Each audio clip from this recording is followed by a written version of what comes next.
안녕하세요. 다시 등장했습니다. 저희 세 명의 아재들. 2017년 들어와서 1월 1일 날 우리 모였는데 오늘 아직 20일이 아직 안 됐지만 난 할아버지인데 아재 아니고. 그러세요? 올해 반갑. 저는 아. 아직 저기 청소년인데 그러고 보니까 아재가 몇 살부터 몇 살까지 모르겠네요. 아재 개그가 통하면 아재고 아니면 아닌데 아재 개그를 내볼게요. 그럼 제가. 그래. 예. 그 세종대왕이 만든 우유가 뭔지 아세요? 세종대왕이 만든 우유? 예. 용비어 청가 공제. 그렇게 되면 이제 할배인데 아재. 아야 어여 우유. 예, 그런 거. 그래. 조금 약간 높은 걸 하는 약간 거예요. 높은데 이게 좀. 좀 더 수준 높여볼게요. 아재 근데 소금, 빛과 소금이 돼야 된다고 하는데 소금을 가장 비싸게 파는 방법 뭘까요? 소금을 비싸게 판다. 예. 이런 머리는 이런 지능 어디서 배워야 되는지 모르겠는데 소금은 어려운데요. 머리를 초등학생들이 잘 맞출 수 있어요. 간단합니다. 소와 금을 따로따로 팔면 소하고 금을. 뭐 이런 거죠. 끝도 없습니다. 이런 건 그래. 제가 나 그런 거 싫어. 그거 오늘 위해서 준비해 오신 거예요? 아닙니다. 제 머릿속에 다 그러세요? 이런 것만 한 2시간 이상 할 수 있습니다. 그래. 예, 나중에 하나하나 이렇게 이거 한꺼번에 하면 재미없고요. 심심할 때 하나씩 툭툭 던지는 그런 맛이 있죠. 그러니까 이쪽은 할배, 이쪽은 아직 미성년, 제가 아재 이렇게 해서 잡기로 하겠습니다. 예, 오늘 우리가 모인 장소는 대학로입니다. 해화동 로타리인데요. 여러분 뭐 여기 굳이 설명 안 드려도 많이 와보셨을 겁니다. 해화동 로타리 하면 어떤 풍경이 떠오르시는지요? 로타리에는 딱 눈에 들어오는 게 두 개일 것 같아요. 해화동 성당 그리고 바로 옆에 동성고등학교. 해화동 성당은 왜 중요한가 하면 이 다문화 사회에서 맞아. 여기 일요일마다 주일마다 해화동 성당에서 필리핀 사람들을 위한 이주민들을 위한 미사가 열립니다. 그래서 필리핀만? 따갈로그로 여기서 필리핀만. 그래서 오래됐어요, 그게? 꽤 오래됐습니다. 몇 년, 5년 이상, 거의 10년 가까이. 지나가면 많이 봤어요. 그 주일날 그 근처에 가면 이렇게 필리핀 분들의 장터가 그렇지.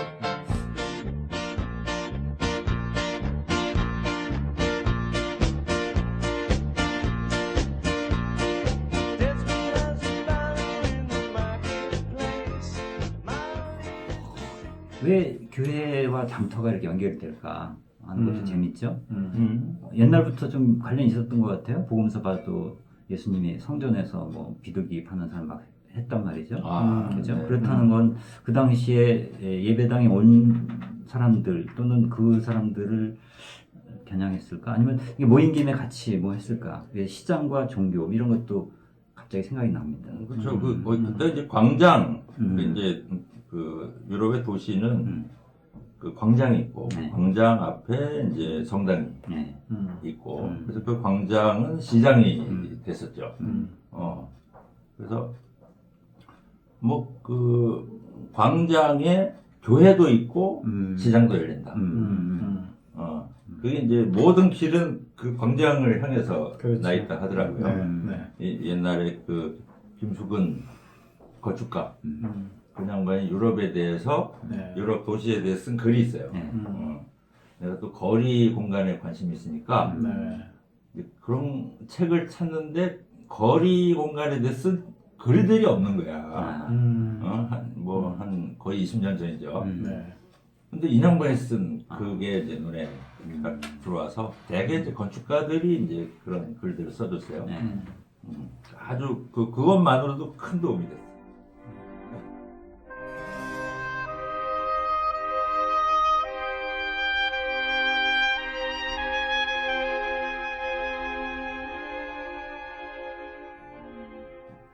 그 인류학에서도 보면 아주 그 고대 사회 초기 종교가 형성될 때 그러니까 멀리서 있는 사람들이 모인 흔적들이 발견돼요. 그러니까 뭘로 추적되냐면 여기서 날 수 없는 물건들의 흔적들이 여기 발견돼요. 그 당시에 굉장히 먼 곳에서부터 이쪽에 왔다는 거죠. 교육도 했고. 근데 왜 모였을까? 그러니까 거기 남아있는 흔적도 보면 굉장히 이렇게 종교적인 재단 같은 네, 게 네. 이렇게 있었던 거죠. 그러니까 오래전부터 예배하러 오는 거죠. 그 어떤 사회 통합의 기능도 있고 교환도 함께 그렇죠. 하고 이런 것이 같이 있었죠. 성경의 경우는 이제 예루살렘 성전. 그러니까 사실 고대 고대 사회는 거의 재정일치 사회니까 거기가 정치의 중심이면서 또 종교의 중심이면서 또 정치와 종교가 또 합하면 거기에 또 오고 가는 또 뭐가 있으니까 또 그런 경제의 중심일 수도 있고. 그 장사하지 말라고 그랬잖아요, 예수님이. 그러니까 이제 제가 보기에는 나쁘게 생각하면 그런데 잘 배경을 이해할 필요는 있어요. 혹시 구약 시대 그러니까 네. 그런 흔적 어디 문헌에 확인되나요? 글쎄 뭐 제가 그쪽 전공자가 아니라 자세히는 잘 모르겠는데 예수님께서 거기서 장사하지 말라고 하는 거는 장사 자체에 대한 거부라기보다는 일종의 그 불공정 거래 요즘 말로 그렇지, 맞아. 예. 다시 말하면 이제 일종의 성전에다 수탈 구조라고 그렇죠, 하더라고. 그렇죠. 그러니까 이제 성전에 당시에 그 제사는 그 양이라든지 뭐 하여튼 이런 재물을 바치는 건데 그거를 저 멀리서 가지고 올 수가 없잖아요. 그렇지. 거기서 사가지고 바치고. 근데 가지고 와도 흠결이 있다 그래갖고 퇴짜를 놨대. 그렇죠. 그러니까 그걸 또 교환해야 되고. 그러니까 여기 걸 살아야 돼. 그다음에 이제 돈도 그 예수님 당시의 경우는 그 로마 돈을 갖다가 로마 화폐를 그 성전에다가 헌금할 수가 없는 거예요. 그렇지. 그러니까 이거를 갖다가 화폐를 환전을 해서 또 바쳐야 되고. 그래. 그 차익을 갖다가 또 누군가가 또 갖게 되고. 그러니까 이런 과정에서 너무 그 중간에 있는 사람들이 좀 폭리를 많이 취한다든지 이런 거에 대해서 예수님께서 좀 경계한 게 아닌가 그렇게 생각이 듭니다. 그러니까 아까 거리 얘기를 했지만 이제 그 거리에 대한 담론들이 없어서 처음으로 문화도시 문화복지라는 잡지에서 나한테 거리 연재를 해달라 그랬어. 거리 문화. 그러니까 우리나라의 거리가 언제부터 시작인가? 이걸 찾을 길이 없어갖고 이제 김지아가 쓴 글 중에 이제 그 물물 교환을 옛날에 하는데 그러니까 그런 거룩한 장소가 필요했다.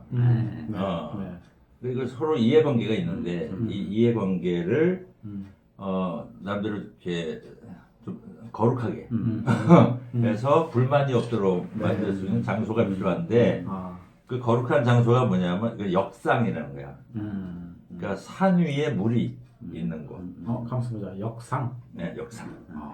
그러니까 산 위에 물이 있는. 이게 거꾸로잖아.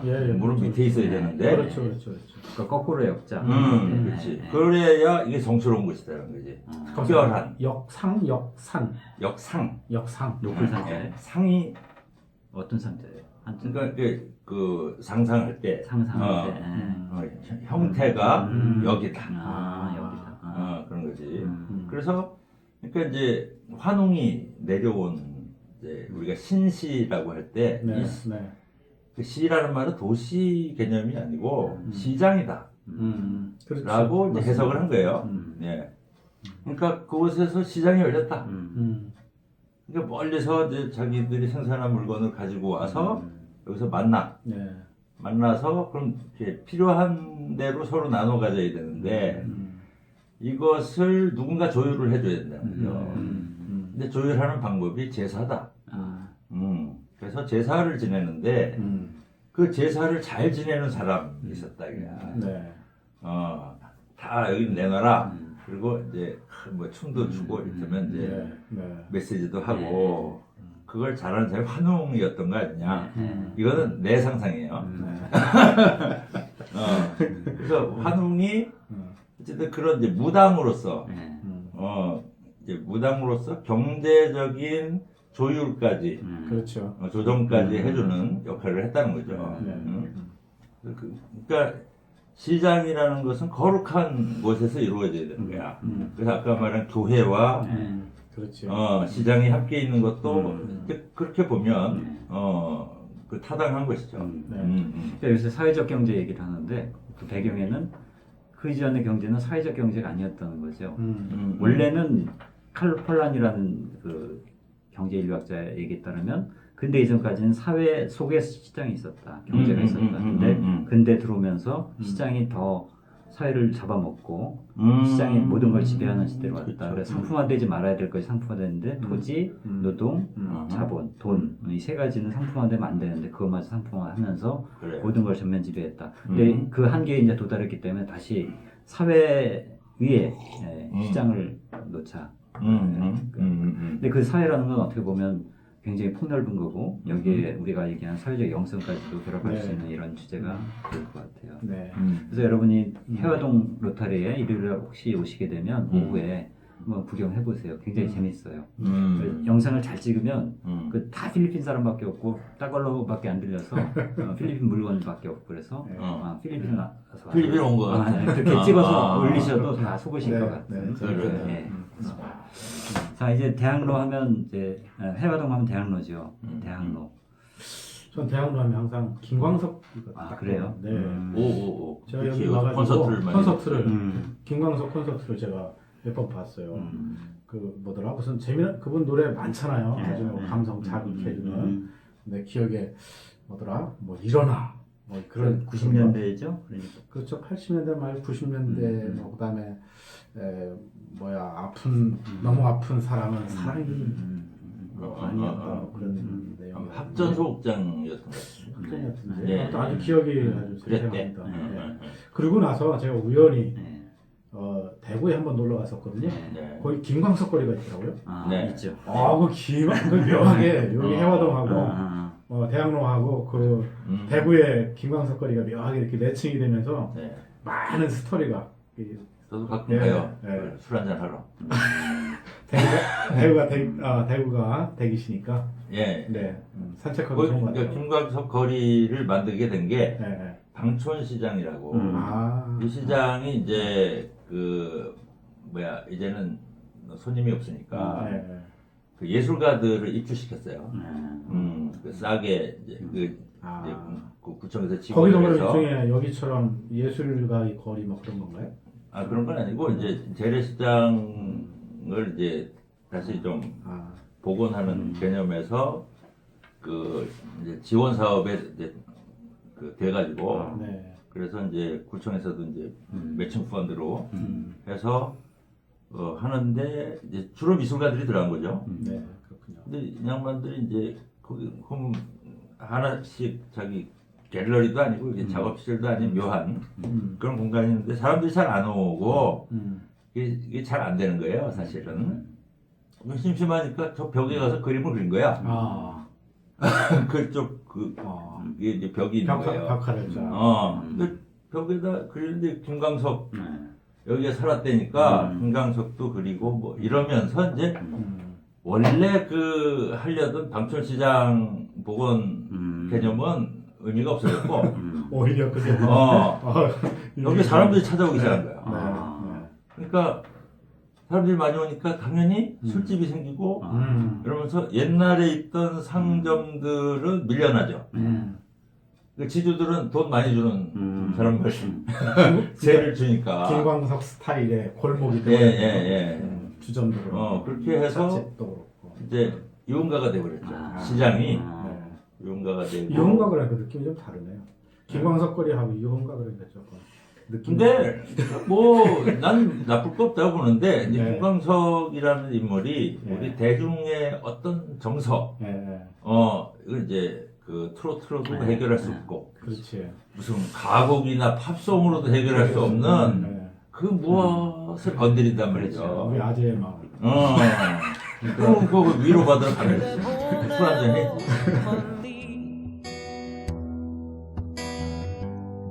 가을새와 작별하듯 그대 떠나 보내고. 김광석이라는 아이콘은 정말 한국 대중음악사에서 독보적이라고 할까? 그러니까 포크 음악이 70년대 쭉 이어지다가 뜸하다가 다시 그걸 다른 방식으로 부활시켰다 이렇게 얘기를 하고, 그러니까 김광석 노래가 아닌데 김광석이 불러서 김광석 노래가 된 것도 많이 있거든요. 60 노래 육신노인 어느 노부부 맞아. 그거 참 그런 노래들 그래. 그 김광석이 부르면 완전히 김광석의 그래. 노래 해버리는 그 사람 아니야 만든.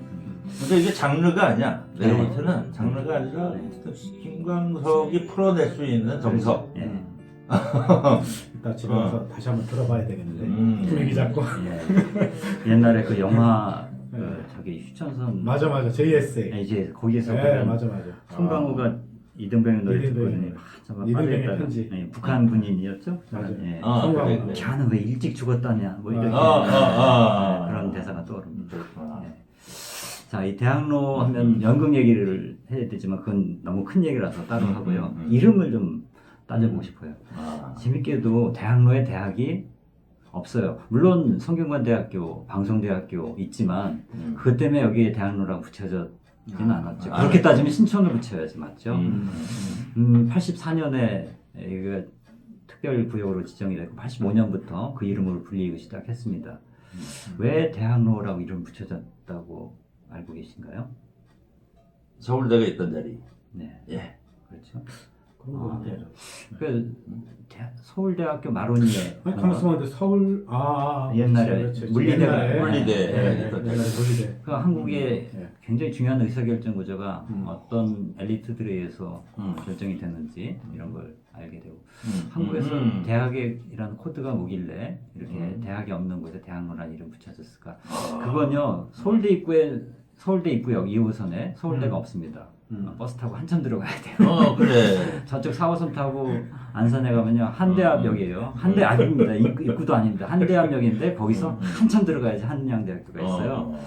아마 명지대에 있고요. 그렇습니다. 그렇습니까? 전 세계적으로 제가 다녀본 도시 중에 한국처럼 도시에 대학 이름이 이렇게 역 이름이 되는 데가 많은 나라가 없습니다. 네. 그러니까 웬만하면 다 뭐 한성대 있고 뭐 수도권만 보세요. 한 30개가 돼요. 맞아. 네. 이게 뭘까? 그렇죠? 총신대 입구도 있어. 그렇죠. 맞아.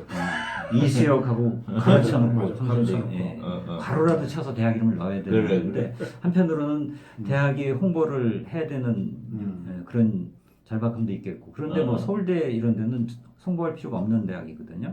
근데 신촌의 경우에는 연세대 입구 하려고 하기에는 서강대가 있고 이대 입구 있잖아요.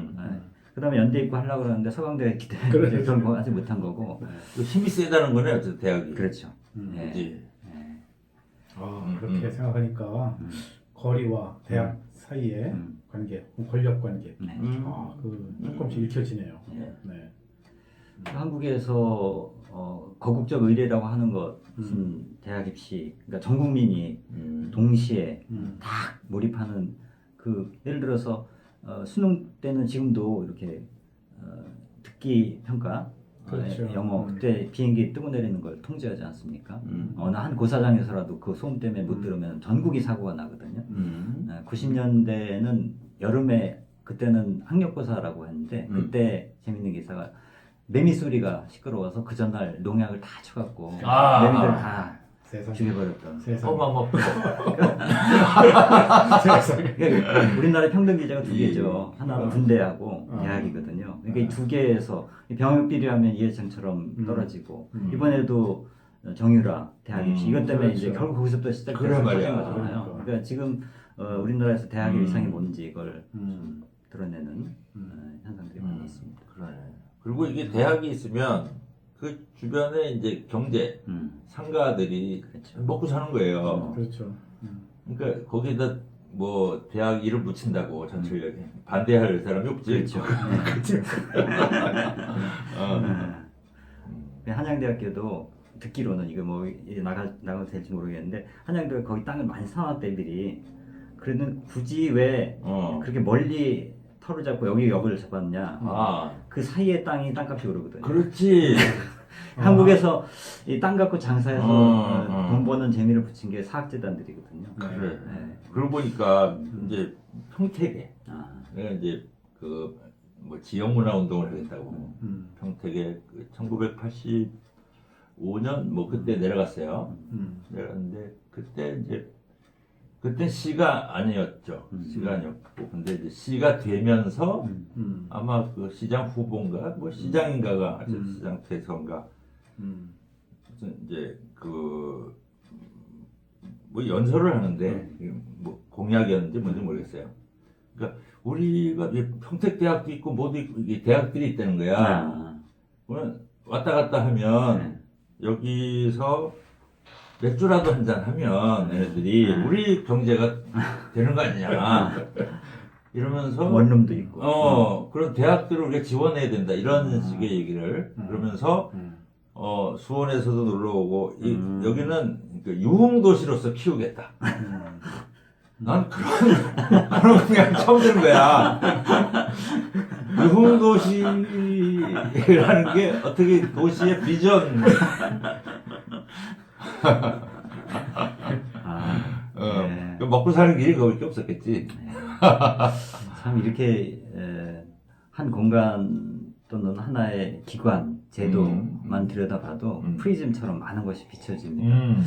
자, 오늘 우리가 대학로에 이제 와서 촬영을 하는데 해화동 성당 얘기 좀 했고요. 물론 대학로에는 여기 예를 들어 이화동, 송곽길, 종로 5가 창경군, 창덕궁, 성균관대 등등 많이 그렇죠. 있습니다. 이 하나하나가 또 우리 이야기거리인데 이건 추우니까 나중에 봄이 되면 직접 한번 성곽길에 가서도 우리 찍을 수도 있고 그러니까 그 다음에 넘기기로 하고 오늘 대학로 온 기념으로 대학로에 얽힌 이야기 몇 가지. 대학도 아마 나중에 따로 한번 다뤄야 될 굉장히 중요한 대학로 이게 연극과 관련된 이야기는 연극 우리 그렇죠. 섹션에서 제가 거기 한마디만 덧붙인다면 여기가 예술가들이 많기 때문에 이제 일종의 우리가 영성수다니까 Sacred Place라고 발음이 잘 안 되지? Sacred Place 일종의 거룩한 장소. 사실 예술가들에게 있어서 여기는 사실 성지와 같은 곳이잖아요. 그래서 대학로라는 말보다는 그래서 예술가의 거리 이런 컨셉으로 좀 전해줘서 근데 나는 조금 반대예요. 반대요? 굉장히 부정적 개념으로 이제 얘기하고 싶은데 그러니까 원래 그 극장들은 여기저기 흩어져 있었어요. 서울에 저기 신촌에도 칠곡장이 있었고 홍대에 있는 데 있었고 명동에 근데 이게 거기서 장사가 안 되는 거야 더 이상. 그러니까 쇠퇴하기 시작하면서 일로 다 모인 거죠. 모여서 이제 그 하다 보니까 여기가 이를테면 장터처럼 된 거잖아요. 예술가들 그 연극 장터. 연극 장터. 그러니까 그냥 그렇게 모여 살면 좋은데 그렇게 되면 분위기가 이제 개그하는 사람들, 그다음에 무슨 그 이렇게 포르노에 가까운 연극 이런 것들이 끼어들면서 이제 그 악화가 양화를 구축하는 사태가 벌어진 거예요. 현재 그렇고 그렇죠. 그러면서 이게 굉장히 많은 그 극단들과 극장이 생기니까 여기를 또 특화한 거잖아요. 그래서 특구가 되면서 어쨌든 집세는 비싸지고 그러면 집세가 비싸지면 당연히 대관료 비싸지고 그러면 대관을 하려는 연극인들한테는 부담이 되고 그러면 돈 벌 수 있는 상업적 연극들만 판을 치게 되는 거죠. 그래서 나는 여기를 뭐라 그랬냐면 연극인들의 난민촌이라고. 이거 극단적인 전해네요. 와, 그렇구나. 이거 새로운 또 그 피난 차이 그냥 밀려난 거예요. 그래서 난 이렇게 연극이란 그러니까 예술을 한데 몰아넣고 백화점식으로 하는 거에 반대예요. 그렇구나. 어떤 장소성이 있는 것이 필요한 말이에요. 요새 많이 나오는 젠트리피케이션 이런 것도 그렇죠. 이제 자연스럽게 다음 편 예고가 나갔습니다. 연극에 대한 이야기 기대해 주십시오. 자, 대학로에 대한 이야기 마무리하겠습니다. 감사합니다.